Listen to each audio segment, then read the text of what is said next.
പ്രിയപ്പെട്ട മക്കളെ, നമ്മൾ അവരുടെ വർത്തമാനങ്ങൾ കേൾക്കാൻ നമ്മുടെ ജീവിതത്തിന്റെ തിരക്കുകളാണെന്ന് പറഞ്ഞുകൊണ്ട് അവർക്ക് വേണ്ടി അല്പം സമയം കൊടുക്കാൻ നമ്മൾ തയ്യാറാകാറുണ്ടോ? അവരോടൊന്ന് കൂടിയിരുന്ന് അവരുടെ വാക്കുകൾ കേട്ട് അവരുടെ ഉപദേശ നിർദ്ദേശങ്ങൾക്ക് ചെവി കൊടുത്ത് അവരെ ഒന്ന് സന്തോഷിപ്പിക്കാൻ വേണ്ടി ഒരല്പസമയം അവരുടെ കൂടെ ഇരിക്കാൻ നമുക്ക് സാധിക്കാറുണ്ടോ? നിർലോഭം പിശുക്കില്ലാതെ അവർക്ക് വേണ്ടി ചെലവഴിക്കാൻ നമുക്ക് സാധിക്കാറുണ്ടോ?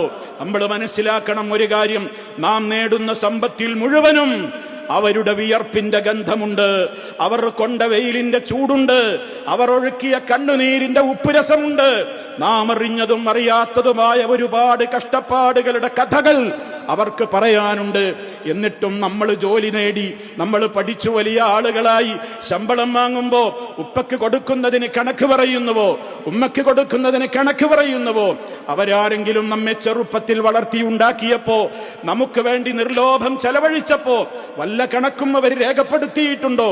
കുഞ്ഞും നാള് തൊട്ട്, ജനിച്ചു വീണ നാള് തൊട്ട് നെയ്തെടുക്കാൻ തുടങ്ങിയ സ്വപ്നങ്ങളാണ്. അവരൊരു കണക്കും എഴുതി വെച്ചിട്ടില്ല. നമുക്ക് വേണ്ടി ചെലവഴിച്ച ലക്ഷോപലക്ഷം രൂപയുടെ കണക്കുകൾ അവർ എഴുതി വെച്ചിട്ടില്ല. എന്നിട്ടും മക്കളെ, നമ്മൾ അവർക്ക് വേണ്ടി തിരിച്ചു കൊടുക്കുന്നത് എന്താണ്?